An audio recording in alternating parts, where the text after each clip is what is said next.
Welcome, everybody. I'm going to say one thing right off the top here, George. We don't have enough time to do enough shows. We could do 2 or 3 right now with everything going as quickly as it is. We do 2 or 3 shows a week. It's an amazing time for this topic that we discuss mostly on this program. Yeah, so recently, David Grush held a news conference on the Capitol steps. So welcome, everybody, to Mystery Wire. John Forrest and Carlos Sampson helping us out here with this show today and making it happen. And it was your experience, David Grush, Intel officer, Air Force veteran, all of those things, and your experiences with him over the years. He testified, the picture is very vivid in my mind, when he testified before Congress, and you're sitting there listening to him, front row, sitting right behind him there for that testimony. What's your background with David Grush, how he got here? I was at a conference, a UFO conference in Huntsville, Alabama, and sitting at the bar, which is strange for me to be sitting at the bar, but I was sitting at the bar, and Jeremy Corbell was recording video of me sitting there just for cover shots, and up walks this really tall guy, and it's David Grush, and he introduced himself to me and shared some information that I could not release at the time, which has since gone public, but we struck up a conversation. I was the first journalist he'd reached out to. We spent a lot of time with him over that weekend while we were there, and then, now he's well known. Jeremy and I helped make it happen that he was one of the witnesses to testify at that hearing, and the stuff that came out of his mouth was astounding.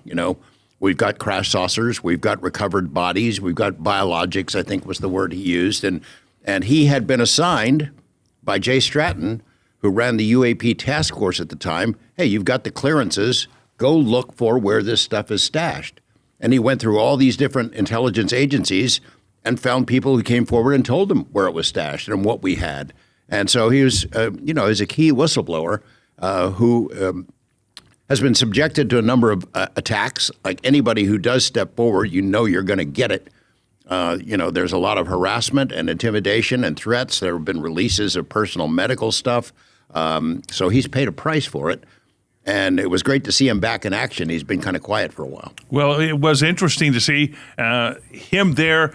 He brought up a point that I thought was rather interesting. We're going to run the first interview with him, where he calls it unlawful that this stuff is being kept secret. Here's David Grush. Many of the president's team has been kept in the dark by high-ego, politically appointed actors, both because of incompetence and malicious intent, has subverted the president's order on this issue. Furthermore, some of this foreign intelligence has not been provided to Congress despite lawful requests to the Defense Intelligence Agency last summer, and also having formally been published across the IC and analyzed by such analytical centers such as NASIC.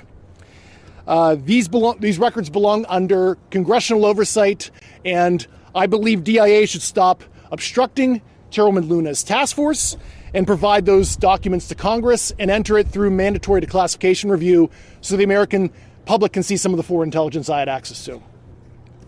Secrecy around this issue did not appear overnight. Subsequent executive orders, Secretary of Defense memorandums, compartmented security, basically nullified Congress's role with the judicial branch with oversight of this issue. Remember, classification exists to protect the nation. Executive Order 13526 discusses what can and cannot be classified. Embarrassment, hiding funds, criminal activity, and the basic information about scientific information in the universe is unlawful for it to be classified.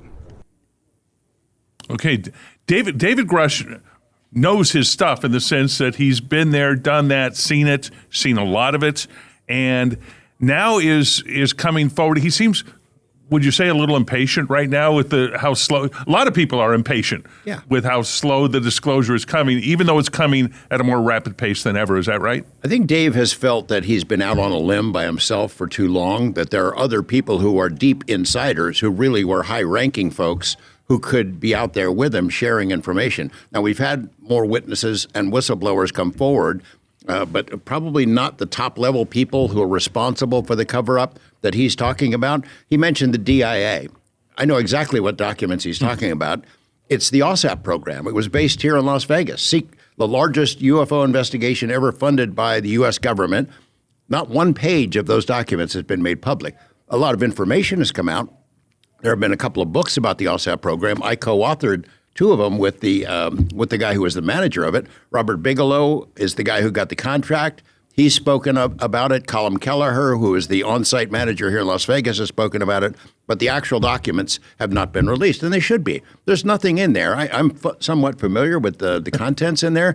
There's nothing in there that the public can't handle. There's nothing in there that should be withheld. There's some that's very sensitive, and there's personal information that would need to be redacted. But if you file a FOIA request with the DIA, which I did myself, they'll say we can't find them. There's been thousands of those requests. We don't know what you're talking about. We can't find them. Well, they exist. We know they exist, but they haven't been coughed up. That's just one part of it. This cover-up has been underway for 79 years, and there's all kinds of stuff that's stashed away. The best stuff is the physical evidence, bodies, craft, things of that sort, which are probably in the hands of private contractors, so that there's a distance between what Congress can ask for and what it can actually get. He's right. Congress has been blocked. It's been blocked by Congress. There are higher-ups in Congress who've allowed this committee, this task force to be created, go after it, go get the stuff, and then behind the scenes, they kill it. They don't give them subpoena power. You know, the Senate is really where this started. Harry Reid, after he did an interview with us right after the New York Times story in 2017, said his phone starts ringing off the hook. We didn't know you were into this UFO stuff. Senators like Marco Rubio and Warner and a few others were having closed-door meetings. You don't hear anything from them anymore. Marco's, got a couple of new jobs, but the attempts by Schumer to get legislation that would force disclosure, that was killed. It's been killed multiple times. And, there are some powerful people at work here. And the closer you get to the goodies, the real stuff, the harder the pushback becomes. No, and in fact, he was joined by a few congressmen there that the names that you'll know. We're going to have some interviews with them in a moment. It seems to be, real quick, we're going to break, but a bipartisan issue. You're talking people, well, few things are bipartisan in D.C. these days, but this issue is bipartisan. Yeah. And that's what you found. That's your experience. It's amazing, isn't it, that there's anything that the two sides can agree on, but UFO transparency, if not disclosure, is one of them. And some of these people that we're going to hear from are way out in front on it, risking their political careers to demand transparency. And so far, they've been blocked. And we will hear from some of them. They were there on the steps of the Capitol with David Grush recently.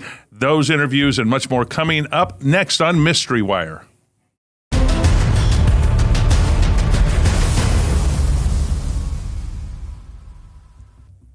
Okay, I'm curious, as we get to some of these congressmen here, how many of them reach out to you for information? How often do you reach out to them?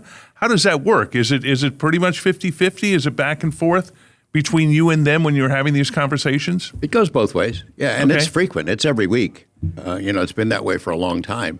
They're looking for sources of information and who the players are and things like that. It's one of the reasons we've helped them. Jeremy Corbell and I helped them line up witnesses for the various hearings, and I became one of them. And, so they're looking for people and encouraging people to come forward, but they recognize the risks to whistleblowers who have signed non-disclosure agreements, who have security clearances, whose livelihoods and lives, in some cases, depend on them keeping quiet. Eric Burleson is one of those, front and center. Republican from Missouri, talks about the stonewalling efforts that he sees as a congressman and here's what he said on the steps of the Capitol. For decades, the American people have been treated like children, told that our government secrets that they don't get to know. Don't ask, don't expect answers, just trust the process. Well, the American people are done with that answer, and I'm done with that answer. Over the last 3 years, we have made more progress on this issue than at any point in modern history. We've held hearings. We've reviewed Russian and Brazilian records, including a formal FBI inquiry into the '96 Varginha incident, where witnesses alleged the Brazilian military captured non-human entities and craft and buried the truth. Today, Aldo Rebelo, who was the Ministry of Defense at the time, came forward and admitted that this event was true. Okay, he mentions the Brazilian incident there. Recap that for us if you can a bit. This is a now famous incident. James Fox, a filmmaker, did some great work on it, but it's been discussed for a long time. This was a crash of a UFO in Brazilian in some ranch property. Suddenly it's the Brazilian Air Force and authorities swoop in. American helicopters come in. They scoop up the crash remains, but something got out. And there was an alien, a living alien that was found in this town, Varginha, that was whisked away to a hospital. The doctors who were part of that and military personnel, one of whom died after contact with it, have now openly testified. The story's been around a long time, but there's a lot of new witnesses who've come forward, including the former defense minister of Brazil, who's confirmed, yeah, it really did happen. So it's a big case. They did it. In fact, I saw the interviews at the National Press Club recently, this year, where a lot of them came together for James Fox with him and discussed this. And it's like, okay, these sounded very credible witnesses, just people that live there in the area that saw what happened, young girls that have grown up now and that it affected and changed their lives. So Burleson has really become like the tip of the spear. He's a warrior on this. He confirmed to us, he's been making trips to particular locations, including one that's pretty famous here in Nevada, to look for the goods, the good stuff. But I think he's acknowledged in other parts of that interview that, and Tim Burchett, one of his colleagues there, says, we go to these places where we think we're going to find it, and they just move it around, they being contractors. Also, Democrat from Florida, Jared Moskowitz, talks about it as well, and he talks about the technology that's out there that's being used that we know about, that we have, that we've been able to use and put together, compile. Here's what he said on the steps of the Capitol. I mean, look, this conversation started years ago with people like the late Harry Reid and then Marco Rubio and Chuck Schumer, and now my colleagues and many others in the House.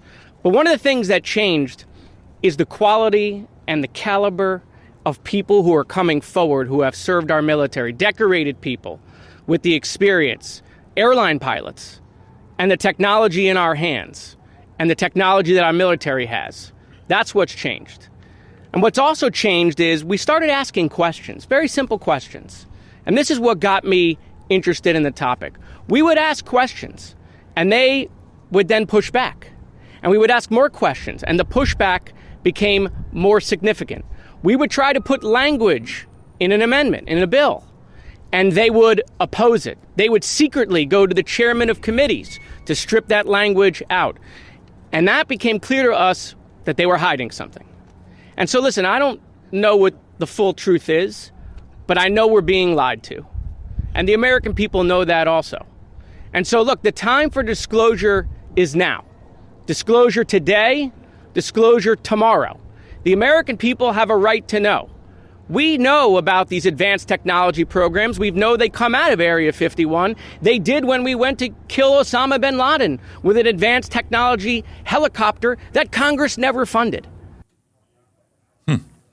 Okay. So in your dealings, your discussions with them, you can see the frustration that you're a member of Congress and you're getting blocked. But I like how he laid out how that system works to block, deflect, to stop, to keep disclosure on the down low.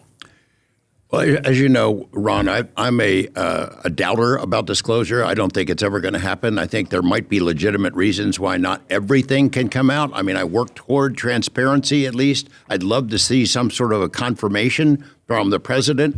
We heard one of the earlier speakers talk about the president being blocked.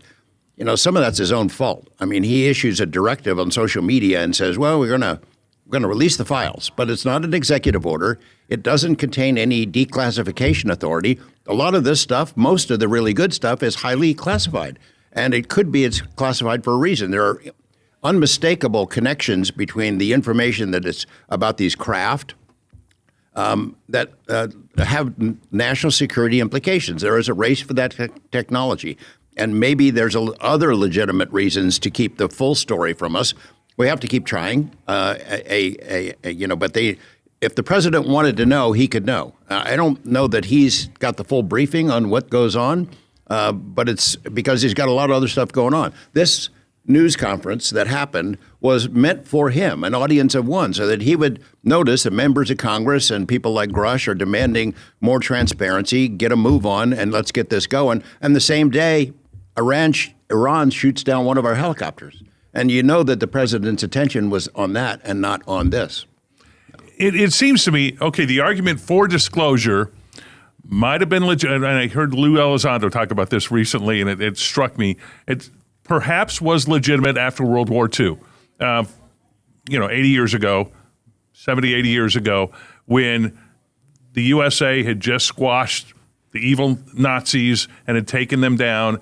And now, 1947, you have what happened in New Mexico. And the public probably couldn't handle another boogeyman out there, and knowing that it was somebody that we didn't understand. Come on now. But that was 70, 80 years ago. That's done. We can handle it now. Well, I agree with you. I think we can. I mean, there was a study done for NASA in 1960 by the Brookings Institute that said, look, if it's confirmed that there's another more advanced race that's here, social institutions would collapse. Things would hit the fan. And I think that was true then. But in the years since then, we've been conditioned, if not intentionally, we've been educated about aliens, movies, TV, books, the kinds of events that are underway right now, witnesses coming forward, Congress people holding hearings. I mean, I think that people can handle the general idea that someone else is here. What we don't know is what it is, that there's a reason to hold back releasing everything. National security, the technology, that's part of it. Leslie Kean, one of the journalists who wrote the New York Times story in 2017, was at that event and made a really interesting point. Okay, the technology, maybe we can't acknowledge that or release information about it, but what about the bodies, the biologics that Dave Grush has testified about? We've got bodies. We've heard that from a lot of witnesses over the years. Why can't we know about them? That's not national security stuff. That's something that the public should be able to know. We deserve to know, and I'm not sure they're ever going to admit it. Okay, when we come back, David Grush talked about some of those specific the biology part of everything. I want to get an interpretation from you on what he had to say there. I need your expertise on this when Mystery Wire returns.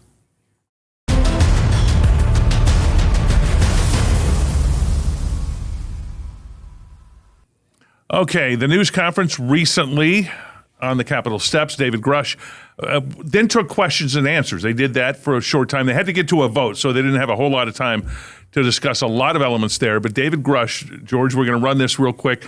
I need you to interpret this for me, what he had to say about what we have found.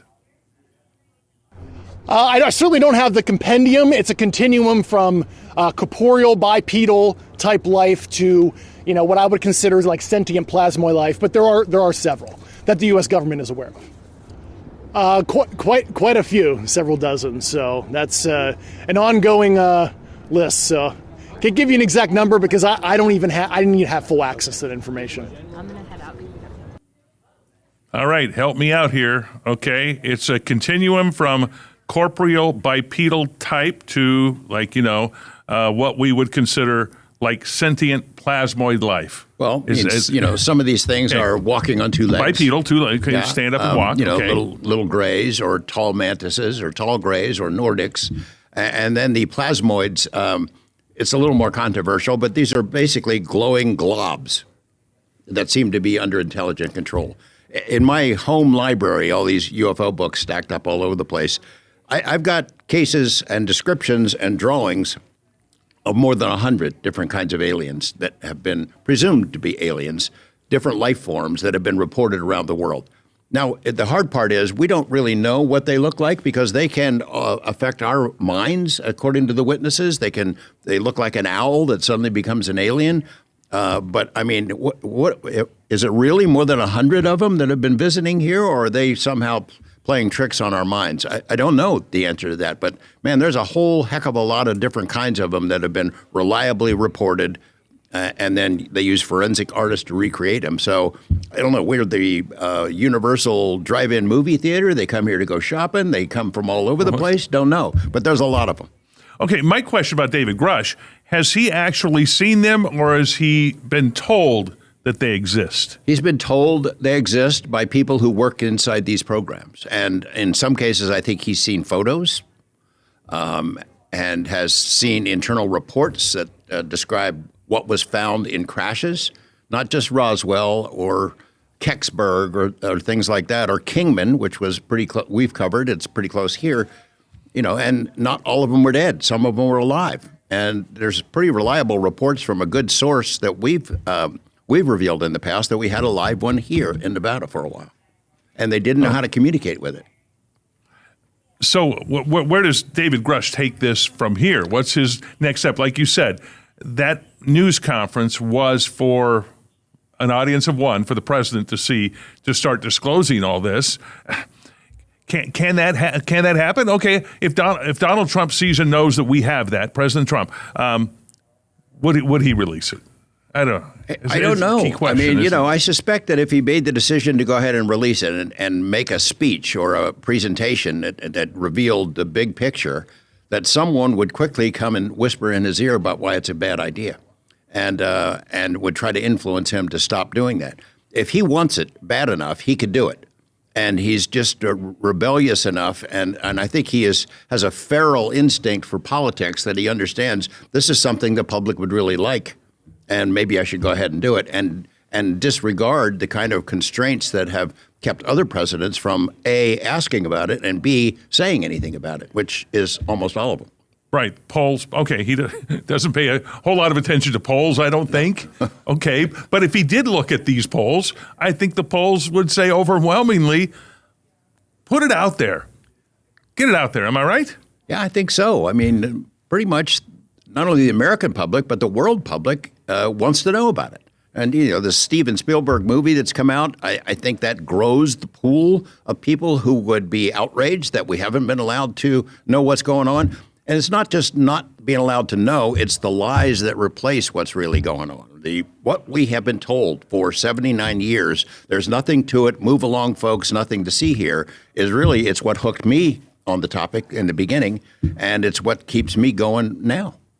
Okay, we've got a website. You can go to 8newsnow.com/MysteryWire. You'll find a lot of our information there. Also, we've got social media sites I want to alert you to. The Mystery Wire is on Twitter, and we also have a Facebook page for Mystery Wire. We're building up those numbers. I'll say rebuilding them, but repopulating those sites with a lot of content that's been there. Some of it is not available right now, but we're going to be putting it back up. And, it's a rich archive of all the stories and interviews we've done over many, many years. At least 3 decades, certainly, with some of the stuff that I've seen that you've done over the years, and we'll put it there. So go ahead and check that out. Thank you for watching Mystery Wire with George Knapp. I'm Ron Futrell. Bye for now, everybody.